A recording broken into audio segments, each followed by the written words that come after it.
700 años antes del nacimiento de nuestro Señor Jesús, antes del nacimiento del Cristo, antes del nacimiento del Mesías, el profeta Isaías, profeta conocido como el profeta mesiánico, y es conocido como el profeta mesiánico porque es el profeta que más habló del Señor.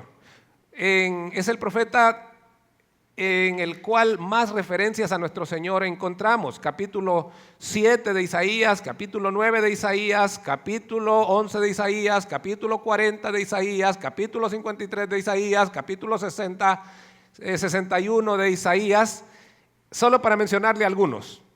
Es el profeta que más habla de nuestro Señor. 700 años antes visualiza a nuestro Señor. Y allá en el capítulo 9 dice, refiriéndose al Señor, dice que el principado estará sobre su hombro y se llamará su nombre, dice Isaías, admirable consejero, Dios fuerte, Padre eterno, príncipe de paz. Quiero que por favor marque la primera alusión que hace Isaías a el Mesías, al Cristo. Dice que se llamará su nombre admirable consejero.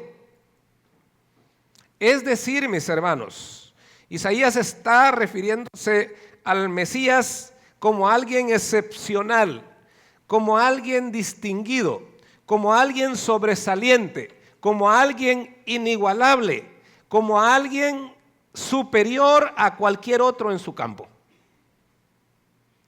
Cuando Isaías dice que el Mesías prometido será admirable consejero, está diciendo todo eso. Que es alguien excepcional, distinguido, sobresaliente, inigualable, superior a cualquiera en su campo. Esto nos recuerda, me recuerda, y espero que a usted le recuerde también, lo que encontramos, y puede escribirlo si usted quiere, allá en el libro de Daniel, el capítulo 1. El libro de Daniel, capítulo 1, versos 19 y 20. Daniel y 3 de sus amigos fueron llevados cautivos de Judá a Babilonia por Nabucodonosor. Y Nabucodonosor ordenó que estuviesen 3 años aprendiendo las lenguas y las letras de los caldeos. Y estableció los alimentos que debían ingerir. Se suponía que con esos alimentos iban a ser mucho más inteligentes los muchachos. Sin embargo, Daniel en el verso 8, Daniel 1:8, en el verso 8 dice, pero propuso Daniel en su corazón no contaminarse con la comida del rey, pidió por tanto al jefe de los eunucos que no se le obligase a contaminarse. Y dijo, en lugar de ello, danos agua y legumbres y prueba con nosotros 10 días. Y luego mira nuestros rostros y los rostros de los muchachos que comen la comida que ha ordenado el rey. Y si nuestra apariencia está demacrada, estamos pálidos, entonces haz con nosotros lo que tú quieras hacer, pero no vamos a contaminarnos con la comida del rey. Era ofender a su Dios, al Dios del cielo. Verso 19 dice que pasado este tiempo, pasados los 3 años que el rey Nabucodonosor había ordenado que fuesen instruidos estos jóvenes, fueron llamados delante de la presencia de el rey Nabucodonosor. Y en todo asunto, dice la palabra allí, en todo asunto sobre el cual el rey Nabucodonosor consultó a estos muchachos, ninguno de ellos fue tan inteligente. Estos fueron hallados, dice, 10 veces mucho más inteligentes que todos los demás muchachos que habían estado alimentándose con la comida del rey. También en Daniel capítulo 6, versos 3 al 5, se nos habla de Daniel cuando fue puesto como una autoridad. Y entonces dice allí que no había nadie más superior a Daniel, con más competencia que Daniel. Entonces la palabra dice que en todo asunto de sabiduría e inteligencia que el rey les consultó, los halló 10 veces mejores que todos los magos y astrólogos que había en su reino. También Isaías capítulo 11 verso 2, recuerda que estamos hablando de el profeta mesiánico, y allí en Isaías capítulo 11 verso 2, Isaías dice que sobre sobre el Mesías, reposará sobre él. Siempre me encanta ese término, sobre él. Es decir, el Espíritu estará gobernando, controlando, dirigiendo. Dice Isaías que reposará sobre él, sobre el Cristo, el Mesías, el Espíritu de Jehová, es decir, el Espíritu Santo, espíritu de sabiduría y de inteligencia, espíritu de consejo y de poder, espíritu de conocimiento y de temor de Jehová. ¿Notó cuántas veces a Isaías hace alusión a la capacidad del Señor de dar el consejo adecuado? A quien podemos acudir con total confianza y seguridad, porque vamos a recibir la palabra que realmente necesitamos, el consejo que realmente necesitamos, la instrucción que realmente necesitamos, la orientación que realmente necesitamos. Es el admirable consejero. ¿Por qué? Porque el Espíritu de Jehová está sobre él, con sabiduría, con inteligencia, consejo, poder, conocimiento y temor del Señor. San Juan capítulo 1, verso 1 nos muestra por qué él sería así. Sería el consejero admirable, ya que desde la eternidad él estuvo en comunión con Dios, en el íntimo consejo de Dios, desde la eternidad. Juan 1:1 dice: en el principio, no en el principio de lo creado, desde antes de lo creado, desde el principio de la eternidad, el Verbo estaba con Dios. En el principio era el Verbo, y el Verbo era con Dios, y el Verbo era Dios. Por eso entonces Él es admirable consejero. Ahora, el texto que tenemos, mis hermanos, aquí tenemos a un grupo de personas que vienen a tentar al Señor. En realidad, no solamente ese texto, ese párrafo, todo a partir de allí, del verso 15 hasta finalizar, es una serie de narraciones de personas. En este caso vinieron los discípulos de los fariseos con un grupo de herodianos. Más adelante viene, a partir del verso 23, vienen los saduceos a tentar al Señor, vienen con otra pregunta capciosa al Señor sobre la resurrección. Luego, al ver, dice Mateo, que los saduceos habían sido derrotados, ¿verdad?, que habían sido callados, vinieron y vienen a probar al Señor consultándole sobre el gran mandamiento. En las tres narraciones, ellos salen derrotados, ellos salen avergonzados.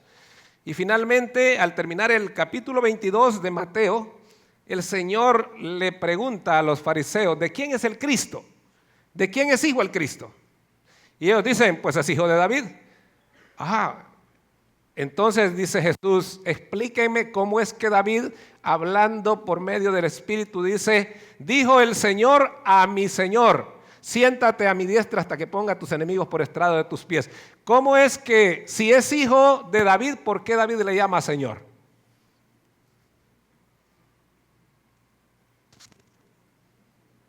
Dieron la vuelta y salieron, dice Mateo. Aquí tenemos este grupo de personas que vienen a tentar al sabio, al más grande de los sabios, al sabio eterno. Y lo primero que quiero que veamos, hermanos, es en este párrafo la causa para probar al sabio. Por el contexto de Lucas, le dije que Lucas 20 y aquí Mateo 22 del 15 al 16, por el contexto tanto de Mateo como de Lucas, aunque en Mateo no es tan claro el contexto, porque el Señor está hablando de una fiesta de bodas. Sin embargo, Lucas es mucho más claro, porque el contexto de esta narración en Lucas, el contexto es de una parábola de los labradores malvados. Y Lucas dice que ellos entendieron claro que el Señor a quien estaba haciendo alusión era a ellos. Entonces vemos la causa para venir a tentar, a probar al Señor. Entonces, los fariseos estaban molestos. entendieron que Jesús se refería a ellos tanto con la parábola de las bodas del rey que el rey había preparado para su hijo, como con la parábola de los labradores malvados. Y en lugar de humillarse, en lugar de arrepentirse, en lugar de reconocer que lo que el Señor estaba diciendo sobre ellos era la verdad, se ofendieron, se molestaron por tal comparación. Así que dice Mateo dice que consultaron, dice Mateo. Verso 15. Entonces se fueron los fariseos y consultaron cómo sorprenderle en alguna palabra. Consultaron cómo sorprenderle. Mateo usa esta palabra. Otras versiones nos dan un poco más de claridad sobre este verbo, sobre este término, y también sobre la intención de los adversarios de Jesús. Otra versión dice que tramaron cómo tenderle una trampa. Otra versión dice que deliberaron. Otra versión dice que, y esta fue la que me gustó más, dice que estudiaron cómo tenderle una trampa al Señor. Ahora, hermanos, cada uno de estos verbos, consultaron, tramaron, deliberaron, sinónimos, estudiaron. Cada uno de estos verbos apunta, escuche, cada uno de ellos apunta a una acción que es bien planificada. A una acción que es muy bien planificada. Es decir, cada detalle es revisado, cada paso es bien calculado. El propósito de los enemigos del Señor al tramar, al estudiar, al consultar, al reunirse, al deliberar, es no dejar margen al error, no fallar, no equivocarse. Por eso se reúnen y consideran cada detalle. Es interesante que esta es una característica del eterno enemigo del creyente, del eterno enemigo de nuestro Señor, de Satanás. Por favor, escriba allí Efesios capítulo 6, verso 11. Efesios 6, 11. Allí el apóstol Pablo, versos 10 y 11, dice: por lo demás, hermanos míos, fortaleceos en el Señor y en el poder de su fuerza. Verso 10.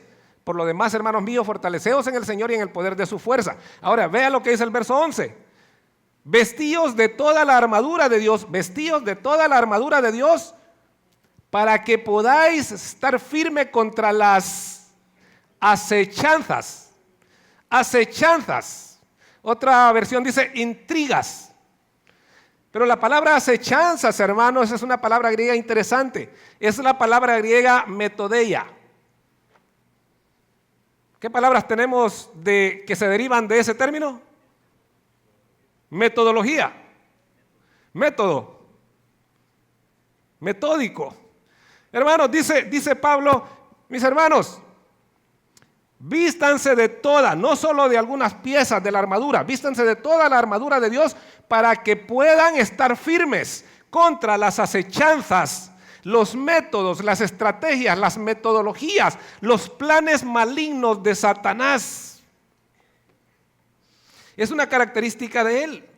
Allá en Mateo capítulo 8, verso 44, el Señor les dice: ustedes son hijos de vuestro padre el diablo, porque las obras de vuestro padre queréis hacer. Sois hijos. Primera Pedro 5:8, puede escribirlo también. Allá el apóstol Pedro nos recuerda que debemos ser sobrios, con una mente lúcida, bien despierta, bien clara. Sed sobrios y velad. ¿Por qué? ¿Por qué? Porque vuestro adversario, el diablo, ahí está, nuevamente, como un león rugiente, anda alrededor. Ahí esa es la palabra, ese es el verbo. Anda alrededor, buscando a quien devorar. Usted y yo sabemos cómo los leones planifican su ataque. Eso es lo que hace Satanás. Esto es lo que estaban haciendo los enemigos del Señor. A eso les llevó su enojo, a eso les llevó su amargura, a eso les llevó su molestia. No a arrepentirse, sino a reunirse, a deliberar, a consultar, a tramar, a estudiar, a planificar de qué manera podían hacer caer en una trampa. ¿Y qué fue lo que pensaban usar? Dice las mismas palabras del Señor. Me recuerda a Daniel, allá en el capítulo 6, cuando sus enemigos también se reúnen y dicen, a este Daniel, ¿verdad? A este Daniel no podremos destruirlo, no podremos hacerlo caer, a menos que sea en un asunto relacionado con su fe. Qué tremendo, hermano. O sea, no había manera de agarrar a Daniel. No había forma de agarrar a Daniel. Entonces dijeron sus enemigos, solo hay una manera en la que podemos hacer caer a Daniel, y es por medio de su fe. Y se inventaron una ley, engañaron al rey para que la firmara. Pero igual, hermanos, el enemigo nunca ganará. Siempre nuestro Dios ganará. Entonces vemos la razón o la causa para probar al sabio, a nuestro Señor y Salvador. Pero lo segundo que quiero que veamos es la estrategia que utilizaron para probar o para tentar al Señor. Y dice Mateo capítulo 22, verso 16. Y le enviaron los discípulos de ellos con los herodianos diciendo, Maestro, sabemos que eres amante de la verdad y que enseñas con verdad el camino de Dios, o que enseñas verdaderamente el camino de Dios, y que no te cuidas de nadie, porque no miras la apariencia de los hombres. Dinos pues, ¿qué te parece? ¿Es lícito dar tributo a César o no? Tenemos aquí, dice Mateo, a los discípulos de los fariseos con un mensaje adulador. Vienen al Señor con un mensaje, desde su punto de vista, un mensaje adulador. Lucas habla de un grupo de espías. Lucas dice que los fariseos enviaron a un grupo de espías que se simulasen justos, o sea, que viniesen con una apariencia de piedad, como hombres buenos, como personas que realmente querían aprender del Señor, al igual que las multitudes que seguían al Señor, andaban con el deseo de aprender. Ellos vinieron simulando que querían aprender con esta misma actitud. Ahora, fariseos y herodianos, en la realidad, eran grupos antagónicos. Los primeros, los fariseos, eran reconocidos ¿por qué? Por su legalismo, por ser observadores estrictos de la ley. Eran tan estrictos que habían agregado una gran cantidad de mandamientos, y el Señor le dijo que la gente estaba trabajada y cargada con tantos mandamientos. Tenían más de 600 mandamientos que le exigían a la gente que debía cumplir. El Señor dijo, ellos ponen cargas, mandamientos sobre otros que ellos ni siquiera con el dedo desean tocar. Eran observadores estrictos de la ley los fariseos. Los herodianos eran reconocidos por materialistas y mundanos. Eran carroñeros, eran oportunistas. Sin embargo, en esta ocasión los encontramos juntos. Anteriormente, fariseos y saduceos habían unido fuerzas también con el propósito de destruir al Señor. Ahora, ¿por qué se unen? Bueno, la enseñanza de Jesús denuncia y reprueba la autosuficiencia de los fariseos, el legalismo de los fariseos. Por eso quieren destruirlo. Les está quitando poder, les está quitando seguidores y los está condenando por su hipocresía. Mateo capítulo 23, el siguiente capítulo, usted puede leer la denuncia del Señor allí. Él entonces, por medio de su enseñanza, denuncia y reprueba la autojustificación de los fariseos y también condena fuertemente la mundanalidad de los herodianos. Juan ¿Recuerda Juan cómo murió Juan el Bautista? Herodes, uno de los Herodes precisamente, mandó a decapitarlo. ¿Por qué mandó a decapitarlo? Bueno, porque la hija de Herodías, mujer de su hermano Felipe, legalmente, ¿verdad?, danzó en una fiesta y él en su borrachera le prometió la mitad del reino. Pero en realidad fue esa la razón. La razón de fondo es que Juan estaba preso porque había denunciado, había confrontado a Herodes. Tú le quitaste la esposa a tu hermano, le dijo. Eso no es así, eso es inmoral. Juan hizo eso y nuestro Señor, por supuesto, condena fuertemente la mundanalidad de los herodianos. Entonces se unen estos dos, tienen un solo propósito en común. Tienen que unos por una razón y otros por otra razón quieren destruir a Jesús. Tenemos que destruir a Jesús. A nosotros nos está fastidiando la vida, dicen los herodianos. A nosotros no nos deja tener paz, ¿verdad? Y seguir teniendo autoridad y manipulando a la gente, aprovechándonos de la gente, dijeron los fariseos. Así que tenemos que hacer algo contra Jesús. Y vinieron a Jesús y abordan a Jesús de la misma manera en la que Satanás se acercó a Eva en el huerto del Edén. Se acercaron de una manera sutil, según ellos, al Señor. Y como ellos están acostumbrados, los fariseos están acostumbrados a la adulación, están seguros que dirigirse a Jesús en esos términos aumentará las posibilidades de lograr su propósito, de hacerlo caer en una trampa, de hacer que se eche encima al pueblo por un lado o que se eche a los romanos en contra por otro lado. Era una pregunta complicada. Cualquier tipo de respuesta que él diera iba, si no sabía dar esa respuesta el Señor, o se echaba de enemigos a los judíos o se echaba de enemigos a los romanos y pronto moriría. Así que vienen de esa manera, vienen adulándolo según ellos, Lo que no saben es que cada enunciado que ellos dan, cada descripción, cada cualidad que ellos mencionan de Jesús, cada una de ellas es una realidad en Él. Es parte de su carácter, es lo que es Él. Ellos no vienen diciendo nada nuevo. En su mente vienen adulando al Señor, vienen aparentando lo que no son y vamos a decirle cosas bonitas a Jesús para que Él se sienta, ¿verdad? Y podamos hacerlo caer en la trampa. Lo que ellos no saben es que cada aspecto que están describiendo en lo que vienen a decirle al Señor es una realidad en su carácter. Eso es Él. Eso es Él. Le dicen, tú eres amante de la verdad. Tú eres amante de la verdad. Jesús no solo es amante de la verdad, hermanos. Él no es amante de la verdad. Él es la verdad. Él es la verdad. ¿Qué dice San Juan 14:6? Yo soy el camino y la verdad y la vida. Él no solo es amante de la verdad.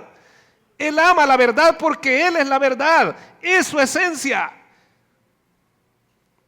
Así como Satanás, cuando habla mentira, de suyo habla, de su naturaleza habla. Nuestro Señor maravilloso, cuando habla de la verdad, ama la verdad, no solamente está vertiendo un concepto de sus labios, es su esencia, eso es Él.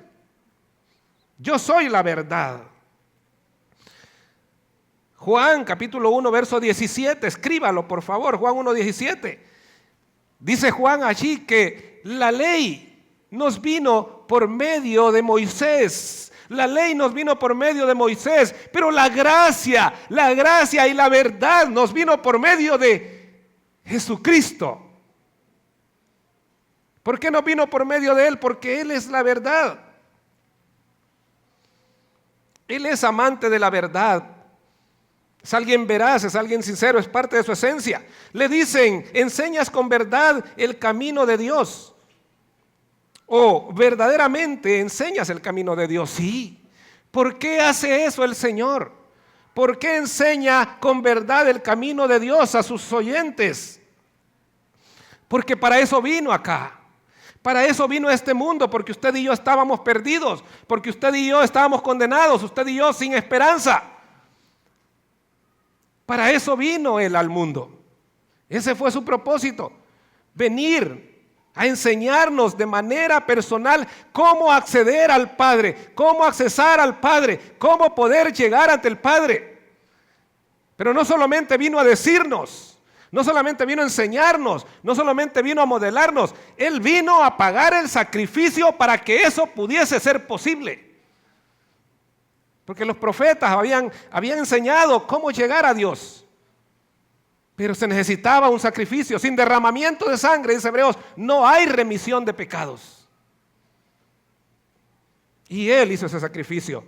Él enseña la verdad porque Él, esa es su prioridad y ese es su propósito para venir acá.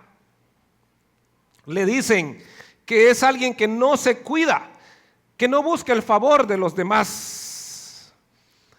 Por supuesto. No hace eso, ¿por qué? Porque Él sabe quién es. Es lindo, hermano, saber lo que es uno. Es lindo saber cuál es mi identidad. Él sabía quién era, por eso Él no andaba buscando el favor de nadie. Él no se cuidaba de nadie. Le dije, ¿tú no te cuidas de nadie? Sí, porque yo sé quién soy. Yo no necesito que alguien venga a decirme, ¿verdad?, lo que yo debo. No, yo sé lo que soy. Sé por qué estoy aquí, sé por qué nací, sé para dónde voy, sé cuál es mi naturaleza, sé de dónde vengo. Siempre supo todo Él. Y ellos vienen diciéndole, tú no te cuidas de nadie, no buscas el favor de él. Hemos notado eso, sí, porque eso es lo que soy. Y lo cuarto que le dicen es que no mira la apariencia de los hombres.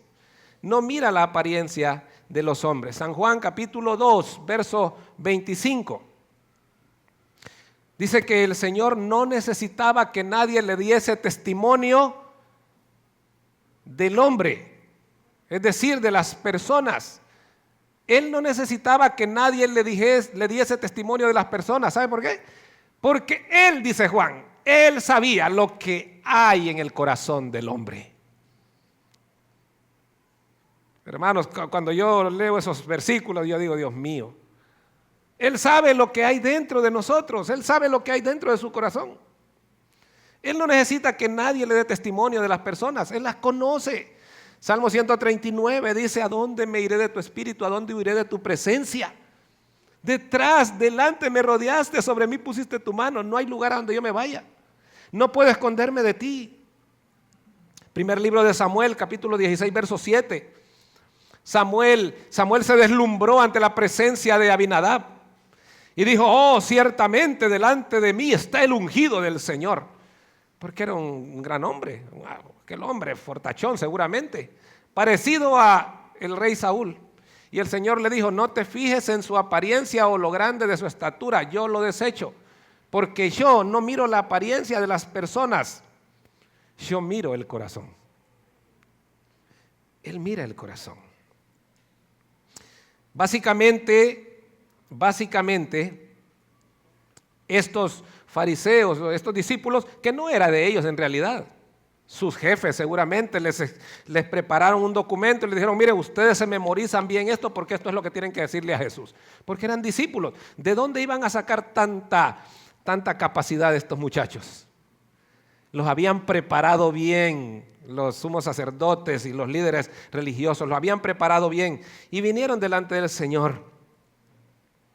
Y básicamente le están diciendo, tú eres un maestro en quien el pueblo puede confiar, porque como todos saben, eres digno de confianza y expones fielmente a la gente el camino o la voluntad de Dios.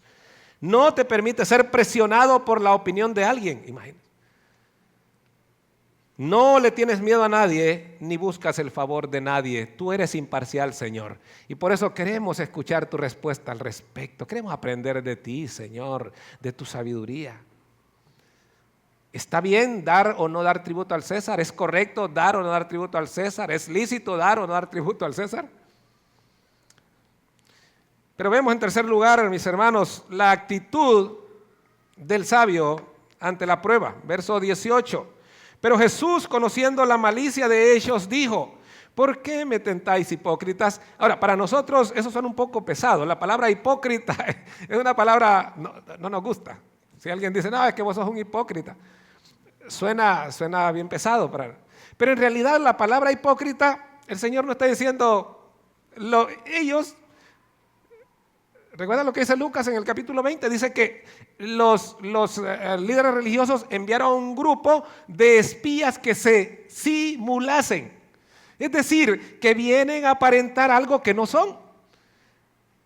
La hipocresía, lo hablamos anteriormente, o un hipócrita, en realidad es un término que se usaba en los actos de dramas, en la actuación en los tiempos griegos. Y básicamente era que un actor, una persona, hombre o mujer, utilizaba una máscara en su rostro para no mostrar lo que realmente era. Eso es un hipócrita. Entonces, vienen con una máscara delante del Señor. Pero el Señor les dice: ¿por qué me tentáis, hipócritas? ¿Por qué? Así como Adán y Eva se rindieron ante la adulación de Satanás, y seguramente usted y yo lo hubiésemos hecho, o lo hemos hecho en muchas ocasiones posiblemente, ¿verdad? De esa misma manera ellos pensaban que iban a hacer con el Señor. Nos enseñaba el pastor Luis la semana pasada que en nosotros está latente, en nosotros los seres humanos, está latente el deseo de ser reconocidos, de ser aplaudidos, de ser admirados. ¿Sí? Nuestro pastor Luis nos enseñaba que muchas veces hacemos las cosas ¿para qué? Para ser vistos por los demás. Por eso tenemos que aprendernos bien lo que el Señor dice ahí en el Sermón del Monte. Dice: no hagan las cosas para ser vistos por los demás. Eso es lo que hacen los hipócritas. Ellos, dice el Señor, ya tienen su recompensa. ¿Quieres que te aplaudan? Eso es todo lo que quieres, que los demás te aplaudan, te digan: ¡ay, qué bien! ¡Wow, qué espiritual! ¡Ey, qué bien hiciste esto! ¿Eso es todo lo que quieres? ¿No quieres el premio del Señor? ¿No quieres el reconocimiento del Señor? Pero eso está latente en nosotros. Y eso, mis hermanos queridos, nubla nuestra lucidez y nuestro discernimiento y nos lleva a caer en la trampa de nuestros enemigos. Muchas veces ocurre eso con nosotros.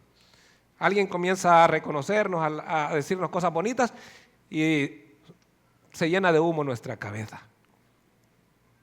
Y caemos en el engaño y caemos en la trampa, en la tentación, caemos en el engaño de Satanás. No así nuestro Señor. Aprendemos de Él la manera cómo enfrentar la oposición, cómo enfrentar a los que nos adversan, cómo enfrentar a todos aquellos que vienen tratando de engañarnos. Y Mateo dice: pero Jesús, conociendo la malicia de ellos. Lucas dice: mas Él, comprendiendo la astucia de ellos. Y esta palabra significa conociendo el mal, conociendo la maldad, conociendo la mala intención de ellos. En cuanto se presentaron delante del Señor, Él conoce la astucia de ellos, la malicia de ellos, es decir, el mal en sus corazones, la maldad, la mala intención. Ahora, ¿qué hubiésemos hecho? Siempre me gusta decir esto, ¿no? ¿Qué hubiésemos hecho usted y yo si tuviésemos esa capacidad de saber que viene alguien y viene hablando de esa manera?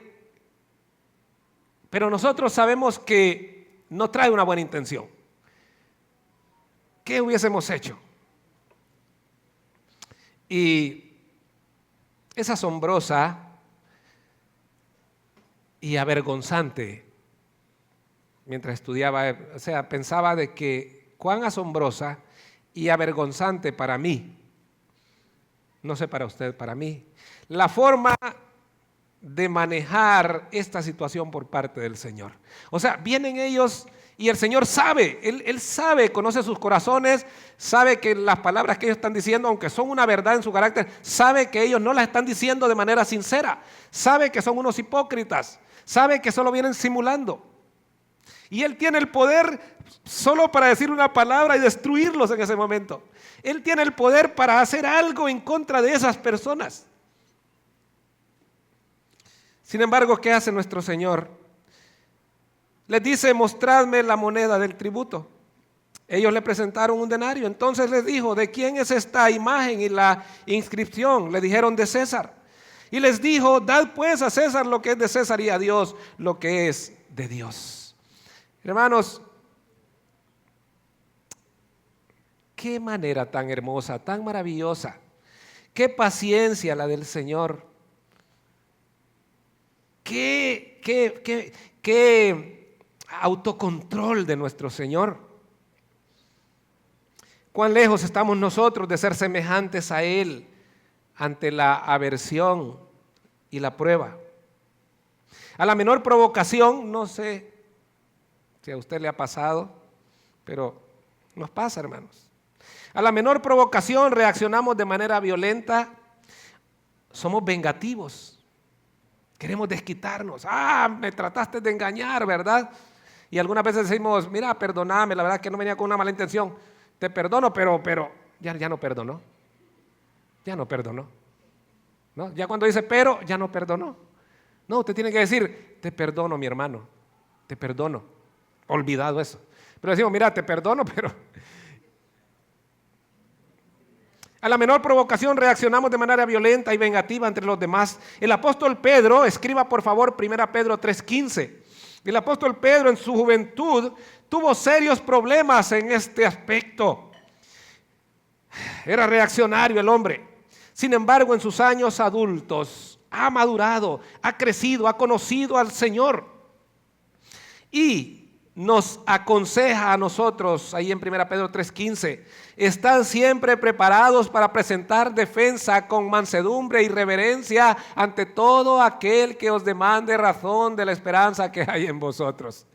Hermano, ¿cuántas personas vienen a nosotros a consultarnos sobre nuestra fe, sobre el Señor, con mala intención? ¿No es cierto? Y vienen, y nosotros sabemos, ahí a veces sí sabemos, ¿verdad?, que vienen con una mala intención. ¿Cómo reaccionamos? Como Pedro cuando era Simón. Como Pedro cuando era Simón. Recuerda que Simón, primero fue Simón, ahora es Pedro. Tiene algo de Simón todavía, pero más de Pedro ahora.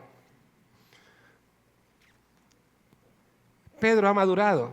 Y ahora Pedro, desde la experiencia, le dice a los hermanos en la dispersión y a nosotros: hermanos, estén siempre preparados para presentar defensa. Pero ¿cómo debemos hacerlo? Dice Pedro. No saques la espada y trates de cortarle la cabeza a nadie, ¿verdad?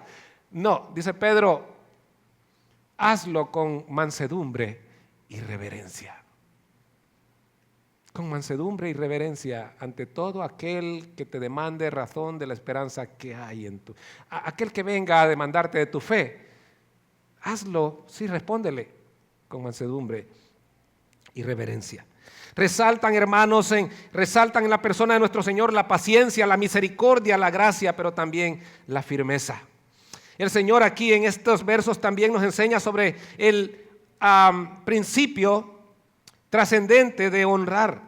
1 Pedro 2:17 nos habla de ello. Si quiere escribir, 1 Pedro 2:17 nos habla de honrar a todos, honrar al rey, amar a los hermanos, temer a Dios.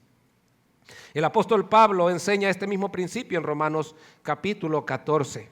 Ahí habla del respeto a las autoridades, de la honra a las autoridades. Y hermanos, es que la lealtad a nuestro Dios no implica ser desleales al gobierno.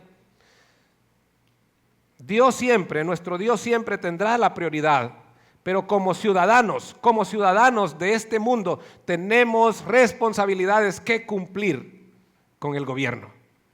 Y el Señor jamás aplaudirá el hecho de que estemos tratando de honrarlo a Él, pero deshonrando al gobierno.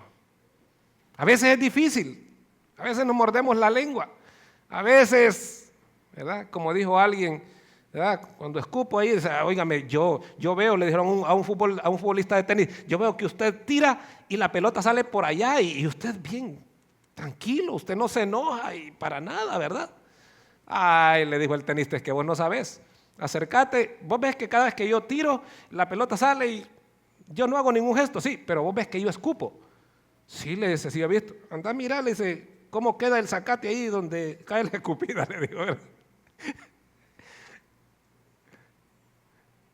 Hermanos, no debemos pretender honrar al Señor y no honrar a la autoridad. A menos que lo que la autoridad establezca vaya en contra de nuestro Dios, estamos llamados a honrar a la autoridad. Por último, mis hermanos, veamos el efecto causado por el Señor en las personas. El verso 23 dice, oyendo esto, se maravillaron y dejándole se fueron.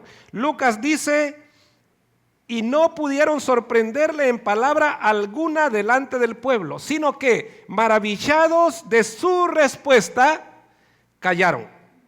Maravillados de su respuesta, callaron. El apóstol Pablo en 1 Corintios 1, 19 y 20, donde leímos, cita al profeta Isaías.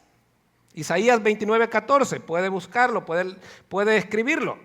Allá Isaías dice, destruiré la sabiduría de los sabios y desecharé el entendimiento de los entendidos. Y eso es lo que Pablo está tomando esa cita de Isaías para referirse, para hablar de la locura del evangelio. Es decir, lo que es para el mundo. Para el mundo el evangelio es una locura. ¿Cómo va a ser que yo voy a tener una relación con el Señor sin hacer nada? No, yo debo hacer algo, yo debo hacer obra, yo debo hacer sacrificio, yo debo hacer ritos. ¿Qué debo hacer? No, tú debes rendir tu vida a Cristo, tú debes confiar tu vida a Cristo, tú debes recibir el sacrificio de Cristo, apropiarte del sacrificio de Cristo. De allí viene la vida de obediencia, la vida de santificación. Pero antes de eso tú no puedes hacer nada. ¿Sabes qué dice la palabra? La palabra dice que Él os dio vida a vosotros cuando estabais muertos en vuestros delitos y pecados. Por eso para muchos el evangelio es una locura, no es algo así. Es que así lo determinó el Señor. Entonces dice Isaías, destruiré la sabiduría de los sabios y desecharé el entendimiento de los entendidos. Y agrega el apóstol Pablo, ¿dónde está el sabio? ¿Dónde está el escriba? ¿Dónde está el disputador de este siglo? ¿No ha enloquecido Dios la sabiduría de este mundo? Por supuesto que sí. Por supuesto que sí. El verbo maravillado, hermanos, ese verbo que aparece ahí, maravillado, no solo significa sorprenderse, como ahorita, hermanos. ¿Cuántos han venido acá y han visto hacia allá? Y decimos, qué bonito. Y nos quedamos sin palabras, solo. Y que falta todavía, falta la alfombra, faltan las sillas, falta pintura.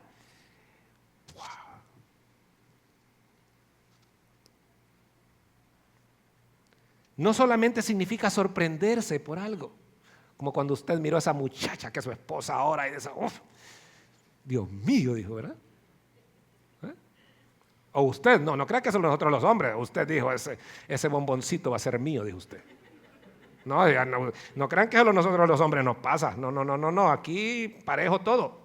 El verbo maravillado no solo significa sorprenderse, mis hermanos, sino también quedar sin palabras. Es lo que Lucas expresa en cuanto a la reacción de los adversarios de Jesús. Ante su respuesta quedaron, dice, callados. Y lo mismo dice Mateo. Vea Mateo capítulo 22, verso 34. Mateo 22, 34, hablando de los saduceos. Dice, entonces los fariseos, oyendo que había hecho callar a los saduceos, el Señor, dice, los fariseos escucharon que Jesús había hecho callar, calladito se ve más bonito, dijo, a los saduceos. Se juntaron a una para ver cómo destruían al Señor. Allí mismo en el capítulo 2, verso 46, el último versículo, vea lo que dice, y nadie le podía responder palabra, ni osó alguno desde aquel día preguntarle más al Señor. Dijeron, no, aquí no, estamos delante del sabio de los sabios. No hay manera de entrarle. No hay manera de entramparlo, no hay manera de engañarlo, no hay manera de tentarlo. Tenemos que rendirnos, colegas, tenemos que rendirnos al Señor. ¿Usted cree que hicieron eso? Eso es lo que tenían que hacer. Pero en lugar de eso dice, ¡qué hombre! Como dijeron aquellos soldados, lo trajeron, dijeron los sacerdotes. ¿Trajeron ese hombre? ¿Lo arrestaron? ¿Cómo lo íbamos a arrestar? Dijeron los soldados. Ese hombre habla tan bello. ¿Cómo ustedes también ya se convirtieron en discípulos de ese hombre, verdad? Enojados. Hermanos, qué triste no rendirse ante la gracia del Señor, ante la bondad del Señor, la sabiduría del Señor. Allá en el apóstol Santiago, mis hermanos, el apóstol Santiago dice, hablando sobre la sabiduría, ¿cuánta sabiduría necesitamos, no es cierto? Este año estudiamos el libro de Proverbios en los hombres. ¿Cuánta sabiduría necesitamos cada día para nuestro matrimonio, para nuestra familia, para nuestros negocios, para nuestras relaciones en el trabajo, para todo? ¿Cuánta sabiduría necesitamos? La sabiduría es hacer las cosas como deben ser, es tomar las decisiones de la manera correcta. Pero no está en nosotros. ¿A dónde debemos acudir, hermano? ¿A dónde podemos acudir? ¿A dónde podemos acudir? Isaías dijo, reposará sobre él el espíritu de Jehová, espíritu de sabiduría y de inteligencia, espíritu de consejo y de poder, espíritu de conocimiento y de temor de Jehová. Ahí está la sabiduría. Por eso Santiago dijo, hermano, si alguno de ustedes tiene falta de sabiduría, pídasela a Dios. ¿Y sabes qué? Él te va a dar abundantemente y sin reproche. ¿Tiene falta de sabiduría usted? Yo sí, hermanos. Yo sí. Cuando me siento, por ejemplo, a estudiar la palabra, Señor, ayúdame. Y en tantas otras cosas necesitamos sabiduría. ¿Dónde la encontramos? En el Señor. Aquí, en la palabra. Nuestro Dios, gracias. Gracias por su palabra en esta mañana, Señor, por su pueblo que ha estado atento para recibir el consejo, la instrucción que usted, Señor, nos da a través del ejemplo maravilloso de nuestro precioso Señor y Salvador Jesucristo, su paciencia, su gracia, su firmeza, Señor, su autocontrol. Qué maravilloso, Señor. ¿Cuánto necesitamos aprender del sabio de los sabios? Oh, Señor. Pero tenemos, Señor, el acceso, el camino abierto, Señor, para obtener un poco, Señor, un poco de esa gran sabiduría de nuestro Señor. Solo tenemos que venir a Él. Su palabra nos dice, si alguno tiene falta de sabiduría, pídala al Señor y Él le va a dar abundantemente. Gracias, Señor, gracias por aprender, Señor, seguir aprendiendo de usted, de su carácter, su persona, sus actitudes. Gracias, Señor. Que su Espíritu Santo nos ayude a atesorar en nuestro corazón su palabra y nos ayude a ponerla por práctica. Agradecemos esta bendición, Señor, en el nombre de Cristo Jesús, nuestro Señor y nuestro Salvador. Amén. Amén.